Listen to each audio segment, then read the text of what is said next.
안녕하십니까. 안녕하세요. 뵙게 돼서 반갑습니다. 창세기 16장 8절 보시겠습니다.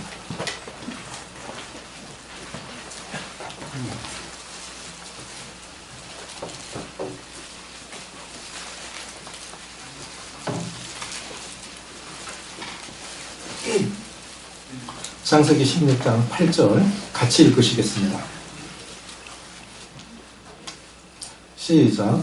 이르되 사레의 여종 하가라 네가 어디서 왔으며 어디로 가느냐. 그가 이르되 나는 내 여주인 사레를 피하여 도망하나이다. 인간의 본질적인 세 가지 질문이 있는데 그것이 뭐냐면은 나는 누구인가? 나는 왜 사는가? 그리고 나는 죽은 다음에 어떻게 되나? 이것이 인간의 본질적인 세 가지 질문입니다.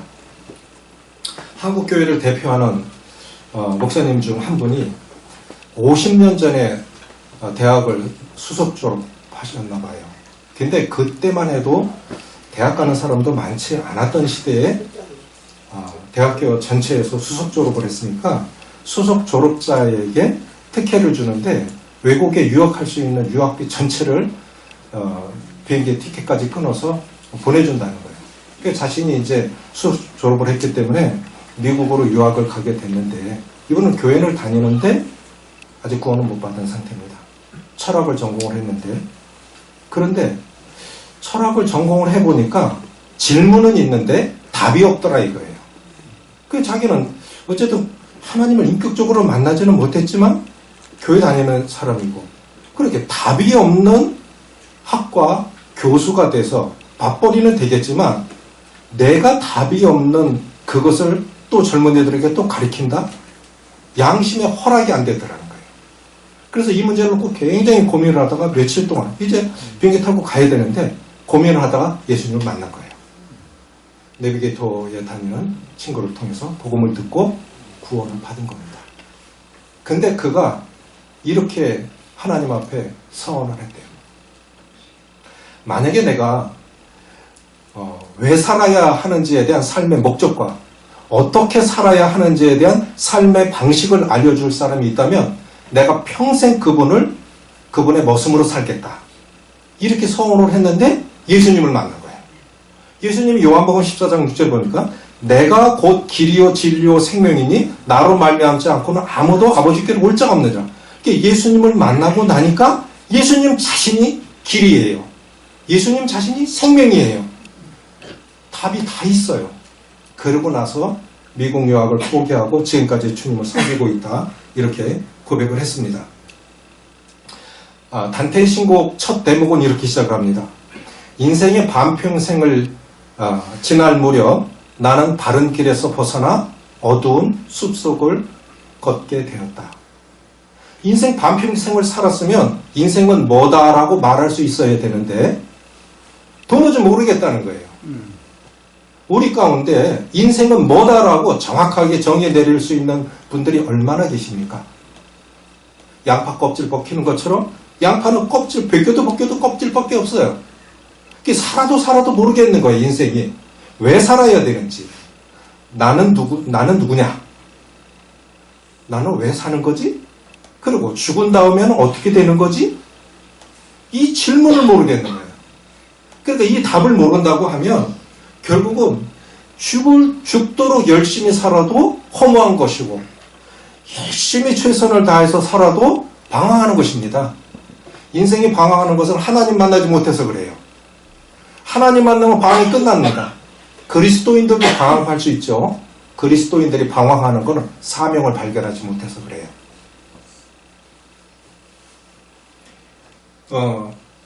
에덴의 동쪽이라는 책을 지어서 1962년에 노벨 문학상을 받은 존 슈타인백이라는 미국 작가가 있습니다. 이분이 임종 때에 죽을 사람이 벌떡 일어나 앉아서 가족들과 친구들, 지인들이 이렇게 자기 지켜보고 있는데 몸을 이렇게 해가지고 여보게들 질문이 뭐였지? 아니 이 사람 죽을 때가 다 돼서 실성했나? 뭐 이런 질문을 해? 여기들 질문이 뭐였지? 그러면 문제가 뭐였지? 그럼 문제를 모른다면 먼저 답을 여보게들 답이 뭐였지? 생뚱맞게 이거 무슨 소리야? 그럼 답을 모른다면 그러면 질문은 뭐였지? 문제는 뭐였지? 이렇게 물은 거예요. 그것이 바로 제가 드렸던 이 질문입니다. 나는 누구인가? 나는 왜 사는가? 나는 죽은 다음에 어디로 가는가? 에덴의 동쪽이라고 하는 게 성경을 인용해서 지은 책입니다. 아담과 하가 동쪽으로 쫓겨났죠. 에덴 동쪽으로 쫓겨났는데 성막문이 동쪽으로 열려 있다고요. 그러니까 쫓겨난 쪽으로 하나님께서 은혜의 문을 열어놓으신 거예요. 인생 어디서 와서 어디로 가는 것일까요? 그 답을 알려주는 것이 성경입니다. 거기 오늘 볼 거 한 컷 올려보실까요? 로마 시스타나 바티칸 성전에 보시면 시스타나 성당 천정벽화에 저것이 있어요. 이 그림의 제목이 무엇입니까? 천지창조죠. 근데 이거 보러 몇만 원 내고 들어가는 거예요. 근데 하루에 들어가는 사람이 한정되어 있는데 암표는 10만 원까지 갑니다. 결국 저거 보러 가는 거예요. 제가 갔을 때는 찍지도 못하게 해요. 광선 나간다고 찍지도 못하게 합니다. 자 보세요. 왼쪽에 있는 저 벌거벗은 청년이 아담을 비유한 거예요. 오른쪽에 있는 할아버지는 하나님을 비유한 겁니다. 그런데 할아버지는 얼굴에 근육이 그냥 떨릴 정도로 온 힘을 다해서 다가가지요.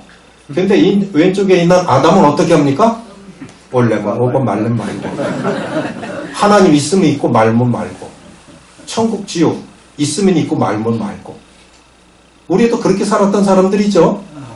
하나님은 범죄한 인간을 다시 회복시키기 위해서 힘을 다해서 우리에게 다가오시는데 우리는 그런 거예요. 있으면 있고 말면 말고. 이렇게 살았던 사람들입니다. 그런데 종교라는 그 단어의 뜻이 뭐냐면 영어로 religion이라고 하는 것인데 따라해보세요. 신과 다시 이어주다. 신과 다시 이어주다. 종교라는 이 단어의 뜻이 신과 다시 이어주는 것이 종교입니다. 물론 우리는 종교는 아니에요. 우리는 신앙을 하는 사람들이지만 세상 사람들이 말하는 단어를 사용한다면 우리도 기독교입니다. 기독교는 그리스도를 믿는 종교라는 뜻이에요. 그리스도는 바로 예수님이죠. 예수님은 구원자죠. 그러니까 구원자 예수 그리스도를 믿는 것이 기독교입니다.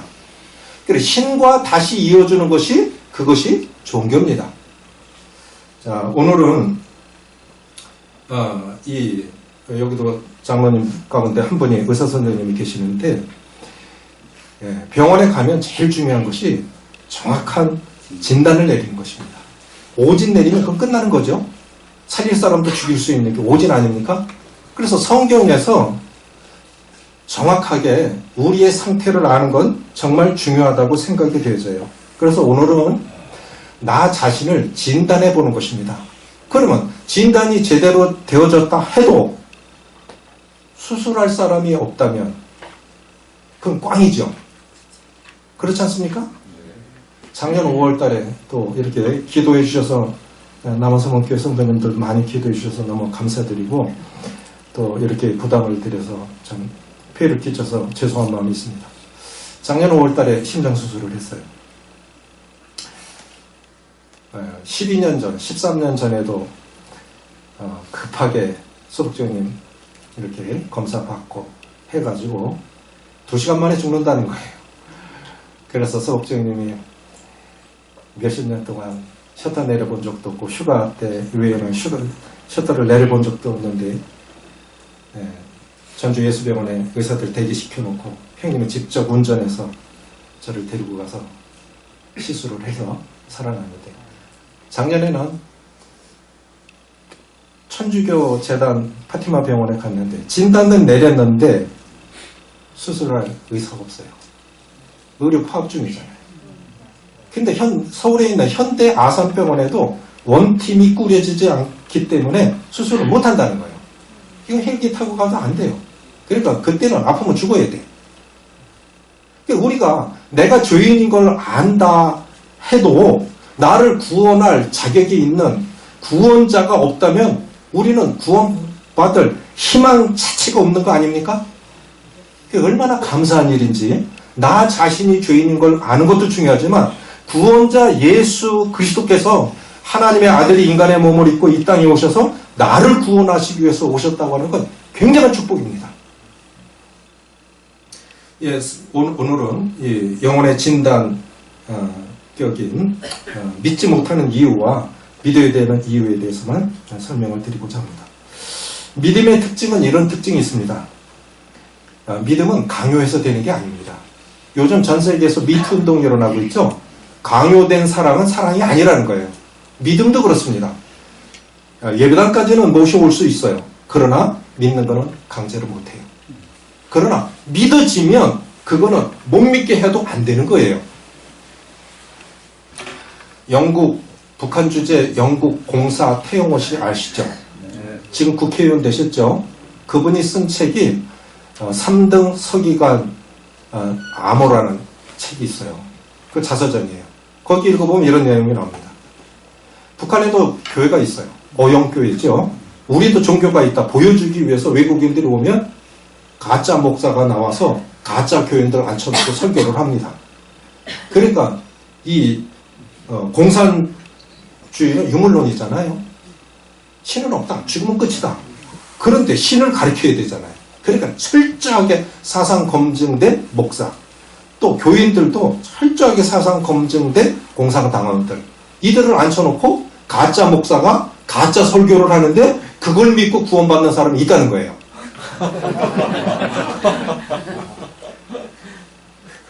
그분은 하나님 믿는 상태가 아니었습니다. 그게 그럼 어떻게 가능할까? 둘 중에 하나예요. 이게 진짜든지 가짜든지. 그렇지 않습니까? 보세요. 요한복음 6장 23절에 보면 내가 너에게 이른 말이 영이요 생명이라. 그러니까 말씀 자체가 하나님의 인격이라고요. 그러니까 하나님이 살아계시다면 이 말씀도 살아있어야 되고 하나님이 영존하시는 분이실 것 같으면 지금도 능력이셔야 됩니다. 구원자이셔야 돼요. 맞잖아요? 그러니까 그 가짜 목사, 비록 가짜 목사가 가짜 설교를 했지만 그 말씀 자체는 하나님 말씀이라고요. 그러니까 그걸 듣고 구원받는 사람도 있는 거예요. 이거는 제가 한 얘기가 아니에요. 태용호 씨 자서전에 나온 겁니다. 그런데 신기한 건 뭐냐면 주일날 예배를 드리고 찬송을 하는데 그 교회 주변으로 사람들이 어슬렁어슬렁 돌아다니더니 점점 숫자가 많아지더라는 거예요. 이건 뭐예요? 지하교회들이 있다는 거예요. 어떻게 저렇게 공개적으로 찬송을 해? 너무너무 그리워. 저 안에 들어가지 못하지만 찬송이라도 들어야지. 그래서 예배가 드려지는 그 시각이면 주변에 사람들이 자꾸 몰려들더래요. 그럼 교회로 폐쇄해버렸다는 거예요. 믿음은 강요해서 되어지는 것이 아닙니다. 토마스 아퀴나스라고 하는 천주교 철학자가 이런 얘기를 했어요. 믿으면 믿어진 사람에겐 설명이 필요 없다. 아멘이십니까? 아멘. 믿어진 사람은 설명이 필요 없어요. 난 확신하니까. 그러나 믿지 않으려고 작정하는 사람에게는 설명할 방법이 없다. 그래서 오늘 말씀을 들으면서 마음과 생각만 열어놓으십시오. 그리고 믿어지시거든 믿고, 그렇지 않으면 더 생각해 보시면 좋겠어요. 그래서 믿음의 특징 첫 번째는 믿음은 강요해서 되어지는 게 아니다. 믿음은 성령의 역사입니다. 고린도전서 2장 4, 5절을 보면 내 말과 내 전도함이 설득력이 있는 사람의 지혜의 말로 아니하고 다만 성령의 나타남과 능력으로 하여 너희 믿음이 사람의 지혜에 있지 않고 다만 하나님의 말씀에 하나님의 능력에 있게 하려 하였노라. 그래서 구원은 전적으로 성령의 역사입니다. 두 번째, 믿으면 변화가 일어납니다. 고린도후서 5장 17절을 보면 그런즉 누구든지 그리스도 안에 있으면 새로운 피조물이라. 이전 것은 지나갔으니 보라 새 것이 되었도다. 1988년도에 88 올림픽이 열렸죠. 그런데 이 올림픽을 방해할 목적으로 북한에서 아주 특수 훈련을 받은 2명이 대한항공에 올라탔습니다. 그래서 1987년도에 대한항공을 미얀마 상공에서 폭파시켜서 공중에서 폭파시켜서 115명 전원이 죽습니다.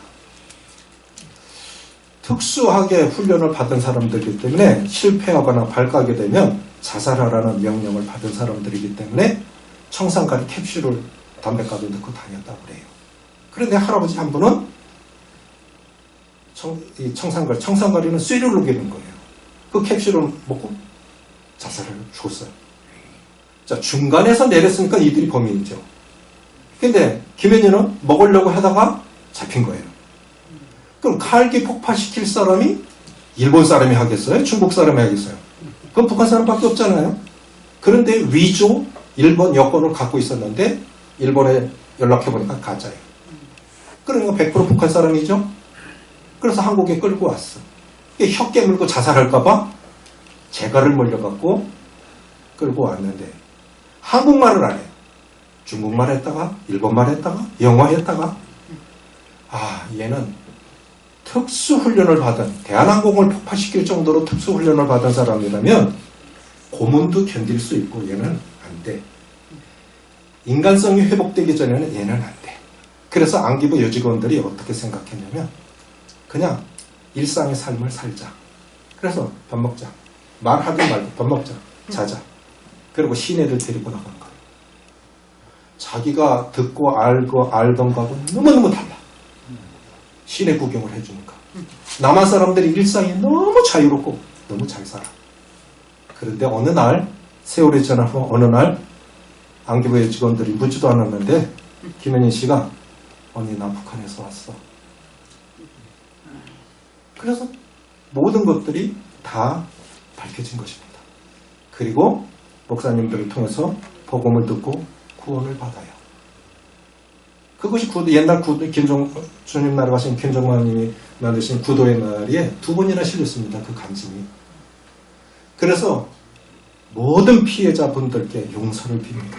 너무너무 잘못했습니다. 죄송합니다. 용서해 주세요. 눈물로 간증을 합니다. 그렇게 하고 자기의 신앙 간증 겸 고백으로 쓴 책이 이제는 여자가 되고 싶어요. 라는 책이에요. 그럼 전날에는 여자가 아니었습니까? 남자였습니까? 아니에요. 인간병기였어요. 적화 통일을 위해서는 이 정도 이상 죽어도 돼. 그냥 잘 훈련된, 고도로 훈련된 인간병기였지 인간이 아니었습니다. 그런데 복음이 들어가고 인간성이 회복이 되고 양심이 회복이 되니까 나는 정말 몹쓸 인간이구나. 너무 큰 죄를 지었구나. 그러니까 이게 하나님 믿어진 거예요. 믿음의 특징 강요해서 되는 게 아닙니다. 믿으면 변화가 일어납니다. 그러면 하나님을 믿지 못하는 원인은 무엇일까요? 병의 원인을 찾기까지가 어렵지 찾고 나면 의외로 수술은 간단합니다. 그래서 병원에 가서 검사 많이 하지 않습니까? 왜 우리가 하나님을 믿지 못하는 것일까요? 요한복음 4장 24절에 하나님은 영이시니 예배하는 자가 신령과 진정으로 예배할지니라. 하나님은 영이라 육신을 갖고 계신 분이 아니기 때문에 그래서 못 믿는 겁니다. 영의 세계가 있어요. 보이지 않으면 믿지 않으려 하는 인간. 전파 날아다니는 거 보입니까? 근데 전파가 없다고 부정할 수 있습니까? 북한도 휴대폰 다 갖고 있고요. 대부분 사람들이. 남한 소식 잘 알아요. 전파 자체를 막을 수가 없죠. 근데 눈에 안 보이죠? 눈에 안 보인다고 없다고 말할 수 없는 것이 어찌 전파만이겠습니까? 우리 영혼도 안 보이죠. 히브리서 1장 14절에 보니까 모든 천사들은 섬기는 영으로서 구원받은 성도들을 섬기라고 보내심이 아니냐. 하나님도 영이시고 천사도 영이고 우리 안에도 영혼이 있습니다. 그런데 안 보이니까 없다고 그렇게 우리가 생각하는 거죠. 큰 장모님이 오래전에 경북대학병원에서 이제 돌아가셔서 장례식을 치르는데 저는 염하는 분들을 그 염습자라고 합니까? 그 염하는 분들 이렇게 시신을 고인을 이렇게 천으로 덮어놓고 속에서 우리가 몸이 아프면 옷 갈아입는 것도 힘들잖아요. 몸이 아프면 그렇잖아요. 내 몸, 내 옷 입히는데도 힘들어요. 근데 뻣뻣한 죽은 시신을 천을 덮어놓고 둘이 이렇게 옷을 갈아입히는 게 쉽겠습니까? 근데 그걸 가족들이 보는 데서 하는 거예요. 너무 잘해요. 어떻게 저렇게 잘하지? 그래서 신기해서 이렇게 쳐다보고 있는데 묻지도 않았는데 이런 말을 해요. 혹시 고인이 하나님 믿고 돌아가셨습니까? 예. 그런데 그걸 어떻게 하세요? 그분들 하나님 믿는 분들 아니에요. 영 끝나고 나니까 담배 피우고 있더라고. 근데 그걸 어떻게 하세요? 알지요. 어떻게 알아요? 하나님 믿고 돌아가신 분들은 시신이 부드러워요. 그리고 편안해요. 편안해요. 아니 그럼 다 그렇게 죽지 뭐 그렇게 안 죽는 사람도 있습니까?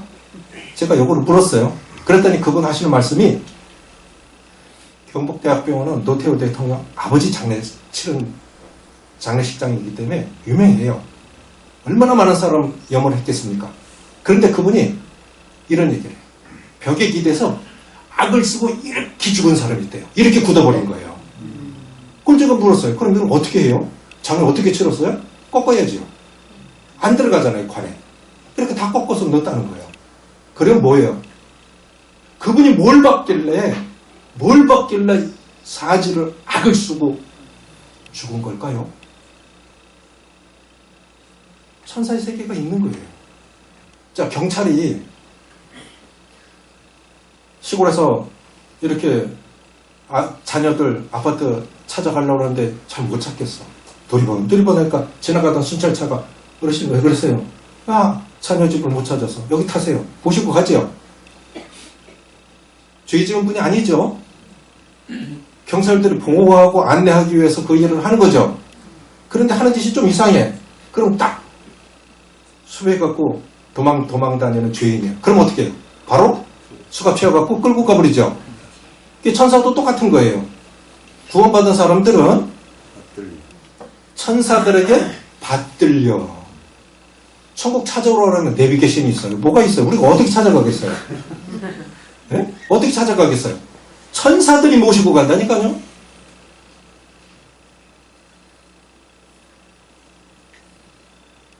저희 어머니가 담서감으로 47에 들어가셨는데 아버지가 하도 애를 먹이셔서 일찍 돌아가셨어요. 1982년도에 군에 입대를 했는데 이미 암 앓기셨어요. 복수가 찼어요. 저 모습을 보고 내가 막내인데 군대를 가는데 너무 힘든 거예요. 그래 이제 처추가 나오고 여전히 그러셔. 그런데 얼마 못 가시겠다 싶었는데 그때는 전화도 없고 이제 전보가 왔어요. 어머니 돌아가셨다고. 그러니까 어머니 돌아가셨을 때 어머니 임종은 저만 못 본 겁니다. 그런데 제가 묻지 않았는데 큰 이모님이 하시는 말씀이 뭐냐면 얘야 저만 못 봤으니까 얘기를 해주는 거예요. 얘야 네 엄마 참 이상하다. 뭐가 이상해요? 네 엄마는 이래고 죽었어. 우리가 손주 이렇게 아장아장 걸어오면 이리 온 그러죠? 그렇죠? 막내 아들 처추가 나왔다고 맨발로 뛰어나왔던 그 모습이 있어요. 천사가 저희 어머님을 반기러 온 거예요. 그러니까 저희 어머님이 이렇게 안 믿는 큰 이모가 볼 때 너무너무 이상한 거죠. 그렇죠? 그런데 구원받지 못했다면 무서웠을 거예요. 그렇지 않습니까? 나를 지구로 끌고 갈 거니까. 영의 세계가 있는 것입니다. 우리 안에 영혼이 있는 것처럼 영의 세계가 있는 것입니다. 그래서 사람이 하나님을 믿지 못하는 첫 번째 이유는 하나님은 영이시기 때문에. 두 번째, 사람의 죄가 하나님의 영광을 가리우고 있기 때문에. 이사야 59장 1, 2절에 보면 여호와의 손이 짧아 구원치 못하심도 아니요 귀가 둔하여 듣지 못하심도 아니라 너희 죄악이 너희와 너희 하나님 사이를 내었고 너희 죄가 그 얼굴을 가리워서 너희를 듣지 않으시게 함이니. 이 목욕탕에서 겨울에 샤워, 따뜻한 물 샤워를 쫙 하면은 거울이 어떻게 되죠? 김이 쫙 저려갖고 안 보이죠? 그것처럼 우리 죄가 양심을 가리워서 하나님을 못 보게 하는 거예요. 죄 문제가 해결되면 마태복음 5장 8절에 이렇게 말씀하셨죠. 마음이 청결한 자는 복이 있나니 저희가 하나님을 볼 것이요. 이 구원받은 성도들은 믿음의 눈으로 하나님을 보고 계시죠. 그러니까 이 죄 문제가 해결되지 않은 사람은 이 죄가 양심을 가리워서 하나님을 못 보게 하는 것입니다.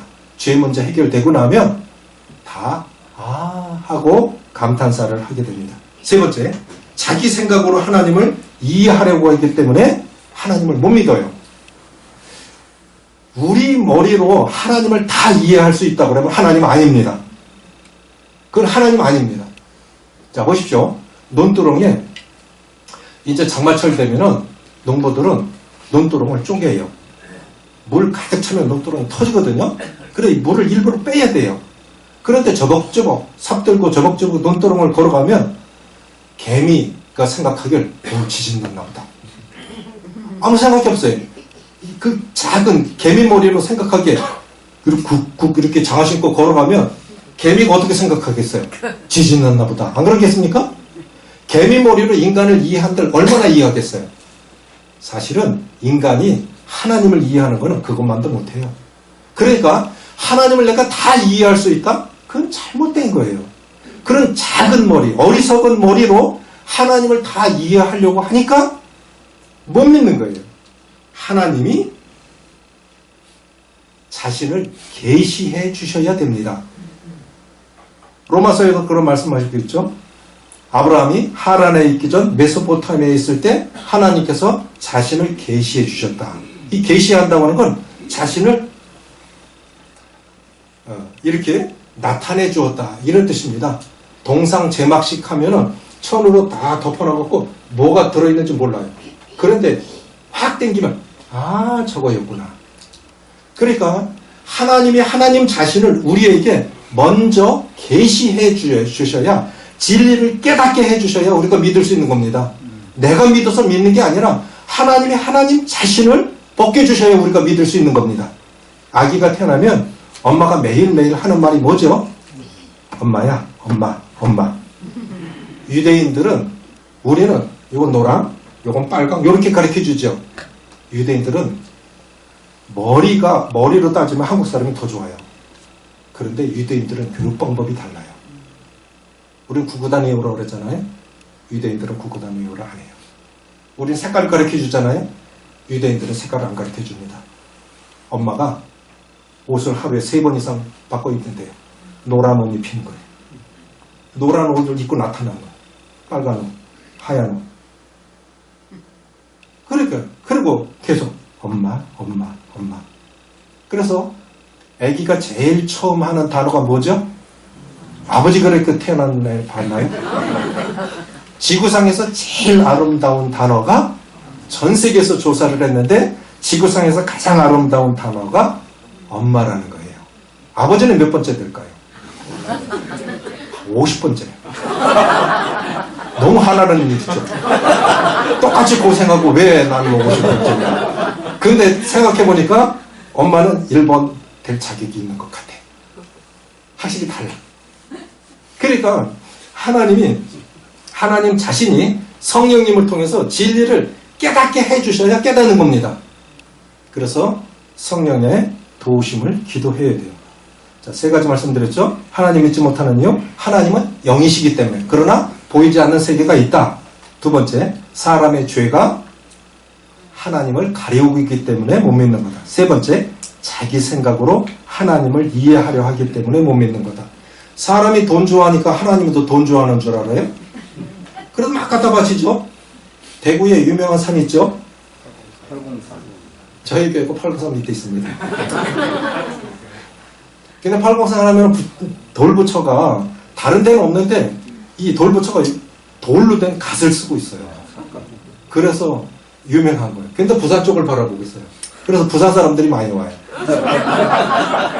특별히 배 타는 사람들이 많이 와요. 그거 뭐 복을 줍니까? 근데 오는데 그 동화사가 옛날에 유명했던 이유가 정치인들이 어마어마한 정치 자금을 쏟아부어갖고 동양에서 제일 큰 불상을 세웠어요. 어마어마한 돈을 들여서. 그런데 전국 수입 1위가 동화사입니다. 그래서 주지스님 되려고요. 선거철 되면 깡패 동원해갖고 난리 구십이에요. 맨날 텔레비 나오죠. 썩었어요, 썩었어. 그런데 어떤지 아세요? 지금은 대신 기도해 주는데 카드 결제 됩니다 그래요. 삼국대기에서요. 그것도. 그리고 20철 되면요. 궁둥이 뒤에다 하도 마음이니까 거기다 대고 저는 카드 결제돼요. 또 정성이니까 쌀을 지고 1100마 되거든요. 1100m를 쌀을 지고 양초 지고 돈 들고 카드 갖고 올라가는 거예요. 그럼 그 위에서 쌀을 이렇게 올려놓잖아요. 그러면 바로 갔다가 여기다 쏟아부어요. 그럼 산 밑에 탱크가 있어요. 파이프 라인 타고 쭉 올라가요. 그걸 또 다른 데서 또 팔아. 어마어마합니다. 수입이. 자, 그 왜 지고 올라갔을까요? 지성이면 감천이지. 하나님이 쌀 잡수는 분입니까? 사람 생각으로 그렇게 구원을 받으려고 한다니까요. 참 어리석은 거예요. 네 번째, 하나님 믿지 못하는 이유가 잘못된 정보 때문에 그렇습니다. 고린도서 4장 4절에 그 중에 이 세상 신이, 이게 귀신이거든요. 귀신이 믿지 않는 자들의 마음을 혼미케 하여 그리스도의 영광의 복음의 광채가 비치지 못하게 함이니라. 1997년에 중국 지하 사역자들 수양회를 하려고 좀 은퇴하셨는데 대면롭게 이동환님과 함께 여러분들이 중국에 들어간 적이 있어요. 그런데 공안에 정보가 들어갔어요. 그럼 다 잡혀가잖아요. 돈도 내야 되지만 매 맞고 굉장히 힘들거든요. 그래서 취소하고 이제 지하교회를 이렇게 순회하기로 했는데 이 북한하고 중국 적경 지역까지 갔습니다. 그때만 해도 97년이니까 벌써 몇 년 돼요? 27년? 28년? 뭐 그 정도 됐으니까 오래전이잖아요. 지금은 아마 중국도 그런 데가 없을 거예요. 전기가 안 들어와요. 냉장고가 없어요. 텔레비도 없어요. 그러니까 한국 소식을 듣지도 못하고 처음에는 몰랐는데 나중에 알고 보니까 음식을 하는데요. 소죽 쓰지 않습니까? 소죽을 쓰면 소죽 비워내고 거기다가 다시 음식 차려요. 소뚜껑에다가. 그것까지 괜찮다 이거예요. 그런데 돼지고기를 염장을 해갖고 1년을 먹는데요. 그러니까 이제 못 먹겠더라고요. 그 얘기 들으니까. 그런데 중국에서 이렇게 북한에서 뭐 곡물을 사러 왔다가 물가가 너무 올라갔고 못 사고 다시 들어갔는데 잡혀갖고 교도소에 있다가 또 도망 나온 북한 배구 대표 선수가 있었어요. 그걸 모임의 성도님이 보호해주고 있는 겁니다. 그 집에서 이제 이렇게 집회를 하고 집회 끝나고 음식 준비하는 동안 사진 찍는 거 좋아서 산으로 이렇게 올라갔어요. 근데 양을 키우고 있더라고요. 사람이 제일 무서운 게 뭘까요? 사람이 제일 무서운 게 사람이에요. 산 속에 아무도 없는데 양이 있고 남자들이 딱 둘이 있어. 술을 마시고 있어. 그걸 뭐 같이 먹지. 그래서 좀 먹자고. 근데 되게 무서운 거예요. 왜냐니까 이분들 분명히 조선족인데 북한 말씨를 쓰는 거예요. 그게 너무 무서운 거예요. 여기서 나 때려 죽여도 모르겠다. 뭐 전기가 있나 뭐 연락이 있나. 그래서 참 무섭다. 그렇게 생각을 하고 뭐 이게 저 얘기 하다가 이분들은 중국 국적을 갖고 있기 때문에 한국계, 그러니까 경상도는 산이 많고 먹을 게 없어요. 그래 일제시대 때 경상도 사람들이 진짜 힘들게 살다가 북한으로 가서 중국으로 넘어갔는데 그 사람들이 버려진 땅을 이렇게 개간한 것이 만주입니다. 그게 만주예요. 그 만주는 중국이 버린 땅이에요. 그걸 읽었는데 그 일제시대 2세대들이 지금 2세대, 3세대가 만주 땅에 살아가고 있는 거죠. 근데 쭉 얘기를 하다가 자기들은 중국 국적을 갖고 있기 때문에 북한을 마음대로 드나든대. 근데 제가 그때 외국 처음 나가본 거예요. 너무 지혜가 없어서 제가 거기서 죽을 뻔했어요. 뭐라 그랬냐면 북한을 왔다 갔다 한다니까 김일성이 나쁜 놈이죠 그랬어요. 이 사람들은 중국 국적을 갖고 있잖아요. 그랬더니 이 사람들은 태양 같은 아바이 수령을 나쁜 놈이라고? 와 이제 죽었구나. 이제 꼼짝없이 죽었구나. 이런 생각을 했는데 하나님이 불쌍히 여기셔서 지혜를 줬어요. 그게 뭐냐면 그러면 당신들은 북한이 잘 산다고 생각해요? 남한이 잘 산다고 생각해요? 당신들은 남한 사람들 어떻게 생각하세요? 그러니까 이 사람들 정보는 100% 북한에서 들은 것밖에 없어요. 남쪽 와본 적도 없죠? 정보도 없죠? 그러니까 북한에서 들은 게 다예요. 그러니까 이분이 뭐라냐면 미군이 땡크로 찌깔아 죽인대. 그리고 깡통 차고 그냥 구걸하며 산대. 그래서 차근 제가 설명을 했어요. 그때 27, 8년 전에 제가 보름 동안 길바닥에 깐 돈 얼마, 비행기 값 얼마, 합해서 150만 원을 갖고 왔다. 근데 28년 전에 중국 의사들 한 달 월급이 5만 원이었어요. 굉장한 거죠? 지금은 달라요. 지금은 다르지만 그때는 그랬어요. 그리고 당신들 전기도 안 들어오지 않냐고. 우리나라 올림픽 연구 아냐고. 내가 이 돈 깔고 여기 왔는데 그리고 당신은 카메라도 없잖아. 그리고 쭉 얘기를 했어요. 난 남한에 그냥 평범한 사람이다. 그럼 아주 평범한 사람이 이렇게 산다. 근데 뭐 깡통 차고 강냉이 얻어먹고 미군이 땡크로 찌깔아 죽인다고? 와서 봤어? 그리고 쭉 얘기를 하니까 그때서 얘기를 해요. 우리 아버지 고향이 영천이에요. 우리 아버지 고향은 청도예요. 다 대구 근교거든요. 그러니까 경상도 사람들 걸리 넘어간 거예요. 너무 가난하니까. 그래, 한국 어머니 전화해라. 그리고 전화번호까지 줬어요. 자, 그러면 이 정보라는 것이 얼마나 무서운 겁니까? 그래서 믿음은 들음에서 나는 겁니다. 뭘 듣느냐가 믿음을 결정합니다. 지금 북한 전파를 막을 수는 없어요. 그러니까 북한 사람들도 이제는 남한이 어떻게 사는 거 알아요. 이거 못 막아요. 그러니까 우리가 처음부터 하나님 계시다는 것을 우리가 들었더라면 부모 대대로 조상 대대로 하나님 계신 것을 하나님을 믿고 섬기고 살았다면 우리가 하나님 안 믿었겠습니까? 하나님 없다라고 들었고 배웠고 그랬으니까 못 믿은 거예요. 그러면 성경에서 뭐라고 말씀하셨냐면 결국 사단에게 속아 사는 인생들이 지옥에서 눈 번쩍 떴을 때는 이미 늦었다고 하는 것입니다. 마태복음 24장 51절에 거긴 지옥이거든요. 슬피 울며 이를 갈미 있으리라. 속았구나. 너무 늦은 거예요. 그럼 하나님이 계신 거 어떻게 알 수 있을까요? 시편 14편 1절에 보면 어리석은 자는 그 마음에 이르기를 하나님이 없다 하도다 라고 이렇게 말씀을 하셨어요. 하나님 이 계신 것을 우리가 어떻게 알 수 있을까요? 자, 로마서 1장 19, 20절 한번 보시겠습니다. 로마서 1장 19, 20절 이걸 한번 찾아볼게요. 19, 20절 같이 읽겠습니다. 시작. 이는 하나님을 알만한 것이 그들 속에 보이니라. 하나님께서 이를 그들에게 보이셨느니라. 창세로부터 그의 보이지 않는 것들 곧 그의 영원하신 능력과 신성이 그가 만드신 만물에 분명히 보여 알려졌나니 그러므로 그들이 핑계하지 못할지니라. 하나님 알 수 있는 것은 자연계시입니다. 첫 번째로 알 수 있는 것은 자연계시. 계시는 진리를 감추었던 진리를 드러내는 것입니다. 마태복음 1장에 보면 그 이상은 누구요? 그 이상은 누구요? 그 이상은 아담이요. 그 이상은 하나님이요. 부모 없이 태어난 사람 아무도 없죠.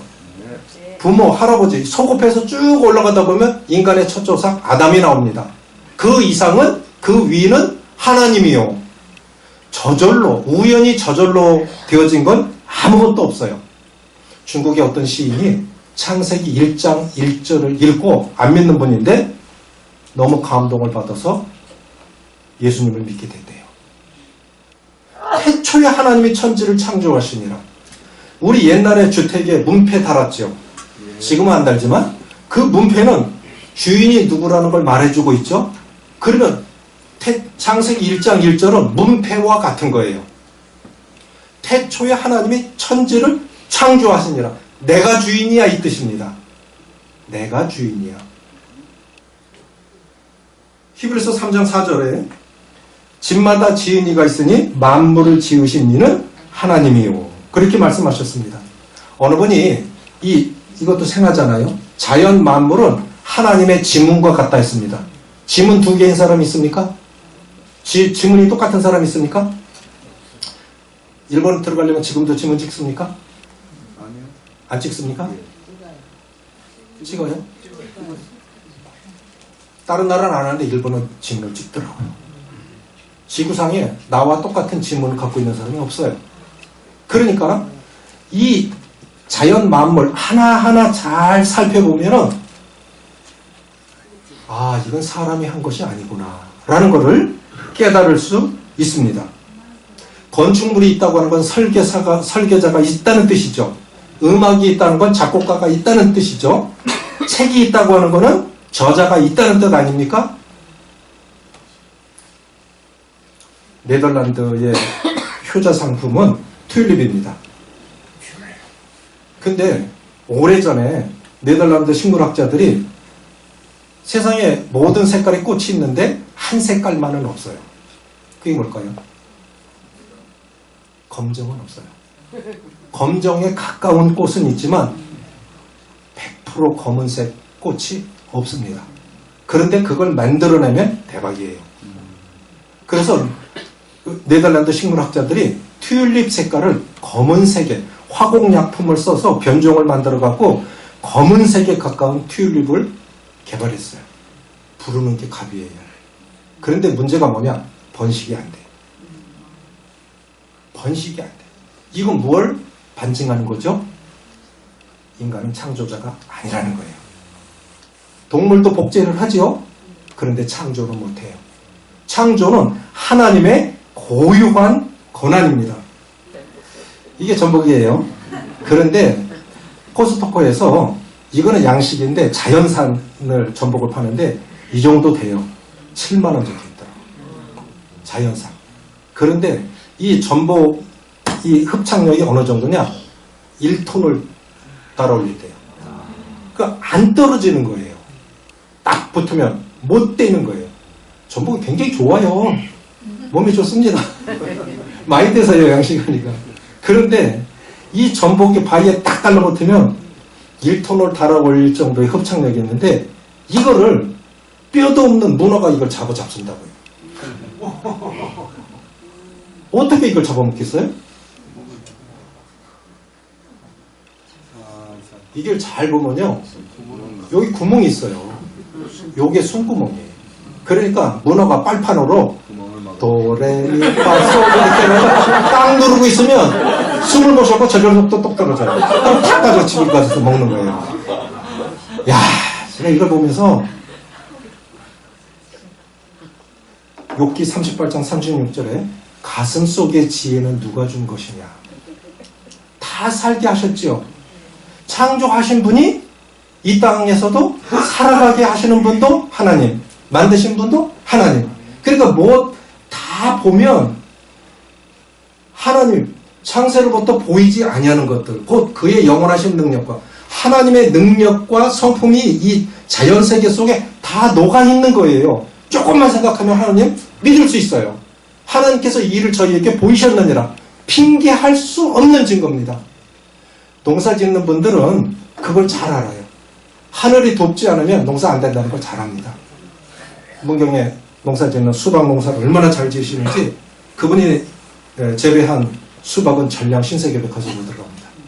남들 10,000원 받으면 20,000원, 30,000원 받아요. 한 번 농사 지면 1억 정도 벌죠. 그런데 뭐 봉화, 영주 이쪽 고랭지 채소하는 데 아닙니까? 온도차가 많으니까 맛이 굉장히 좋아요. 그런데 한여름에 우박이 내려서 구멍을 다 내놨어. 그럼 어떻게 된 거죠?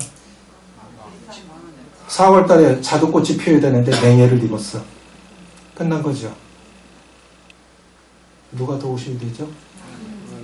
내가 지금 살아있음도 내 잘나서 살아가는 거 아닙니다.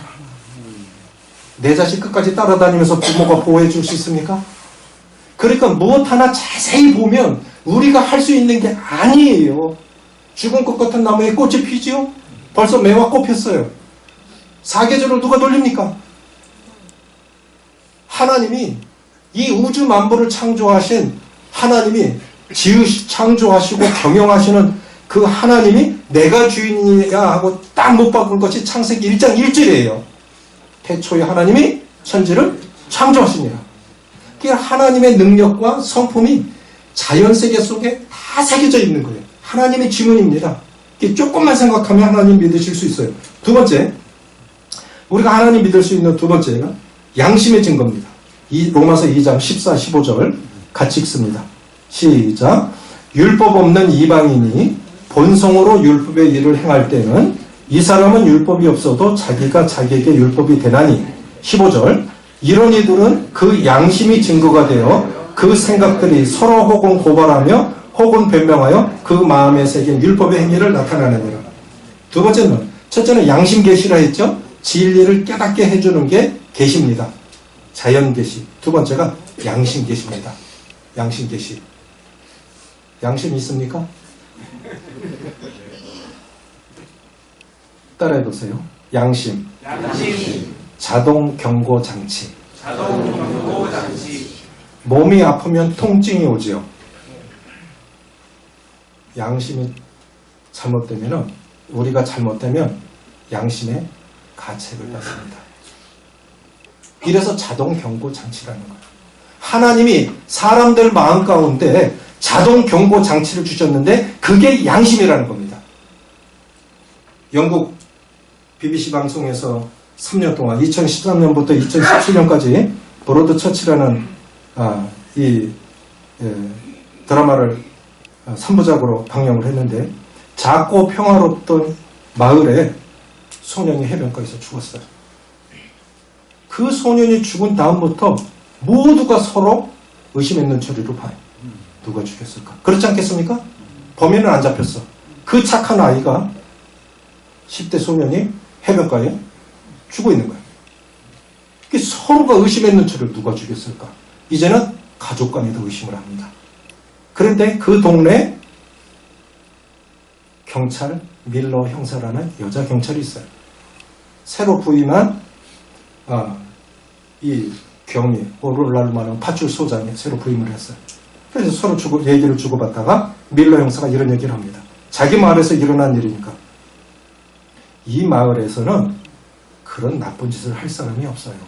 그러니까 우리 동네 사람은 아니라는 거예요. 그런데 그 경위가 뭐라 그러냐면, 그럴 상황이 되면 누구라도 그럴 수 있습니다. 맞습니까? 교도소 가 있는 사람 나쁘다고 손가락질 하지 마세요. 누구라도 잘못될 수 있습니다.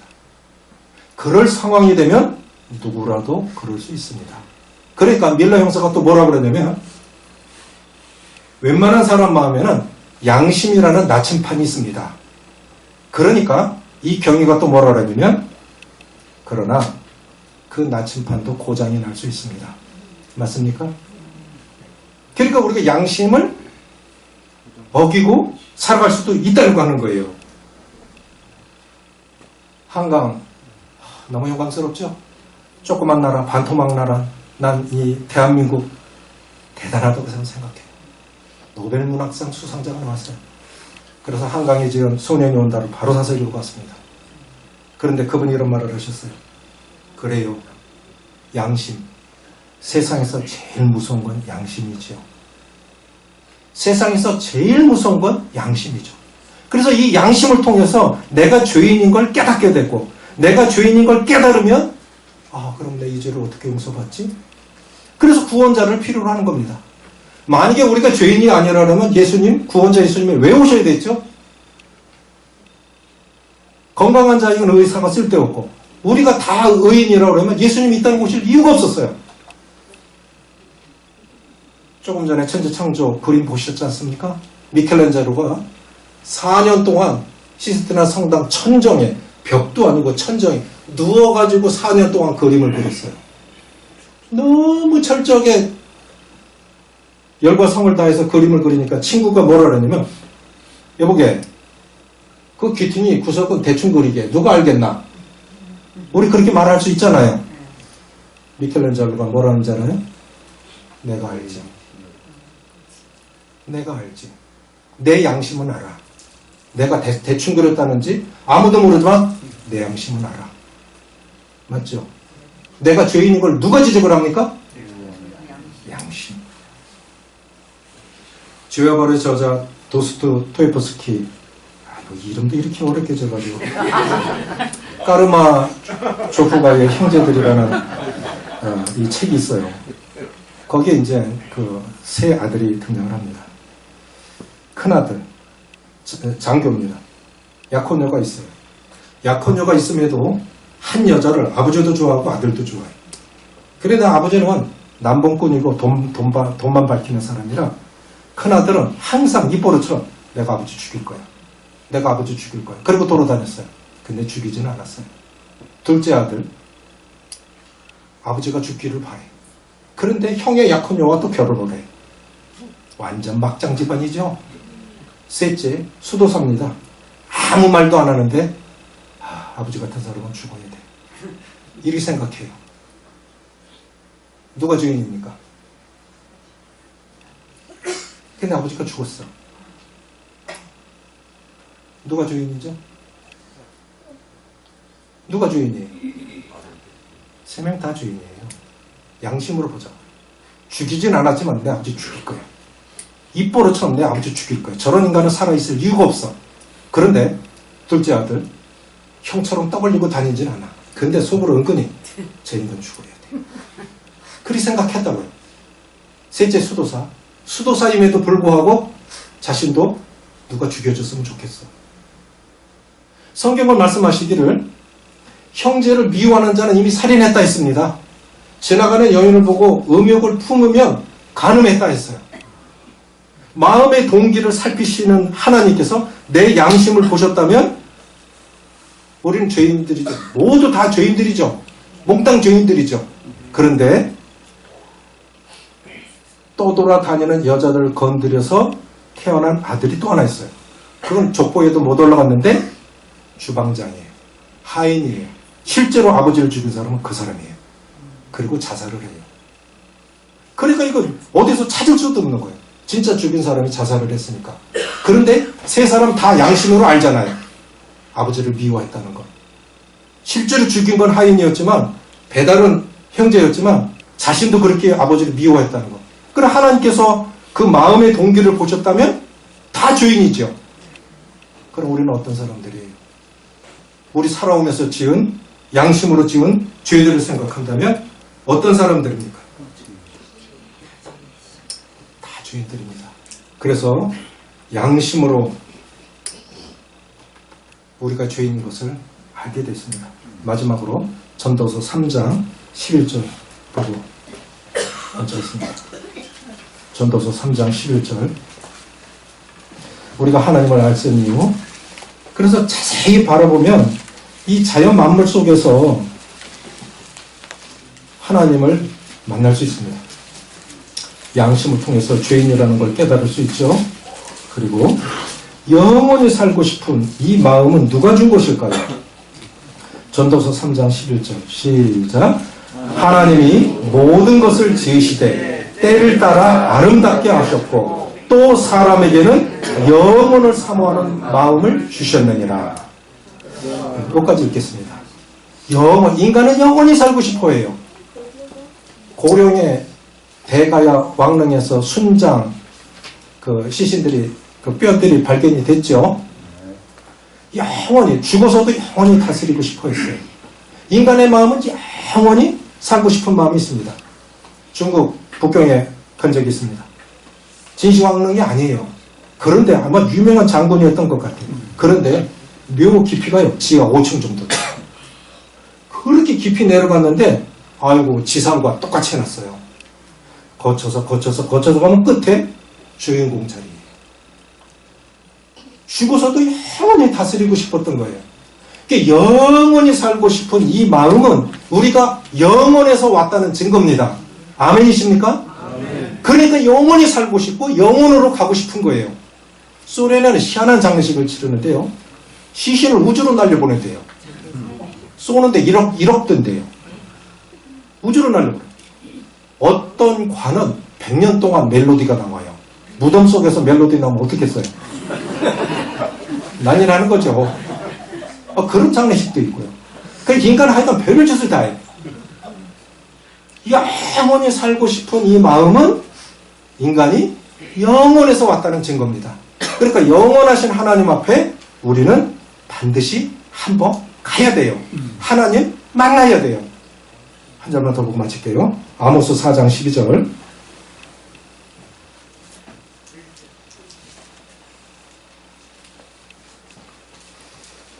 아모스 4장 12절. 같이 읽습니다. 시작. 이스라엘아, 내 하나님 만나기를 준비하라. 그러니까 우리가 지금 가장 중요하고 가장 시급한 것은 하나님 만날 준비를 하는 거예요. 유튜브 보니까 그 외국 서양분인데 100세 되신 노인분이 이렇게 말하는 걸 봤어요. 어제는 히스토리, 내일은 미스테리, 오늘은 해피. 저는 너무 멋지다 생각했어요. 어제까지는 그냥 역사입니다. 지나간 거죠. 내일은 아무도 몰라요. 아직 내 거 아니에요. 맞습니까? 오늘 구원받았다면 행복하신 거죠. 그런데 오늘 하나님 앞에 있지 않다고 하면 생각 많이 하실 때요. 이스라엘아, 내 하나님 만나기를 예비하라. 싫든 좋든 한 번 죽는 것은 정하신 것이요 그 후에는 심판이 있으리라. 한 번 죽는 것은 누가 정한 겁니까? 하나님. 그러면 인생의 주인은 내가 아니라는 거예요. 오늘 여기서 그만 하면 가야 돼요. 다 때가 있는 것입니다. 복음 집회 잘 오셨습니다. 이번에 오신 분들, 특별히 아직 복음을 듣고 계시는 분들, 또 처음 들으신 분들, 이번에 예수님 만나고 구원받고 복된 소망 가운데 사셨으면 좋겠습니다. 기도하시겠습니다.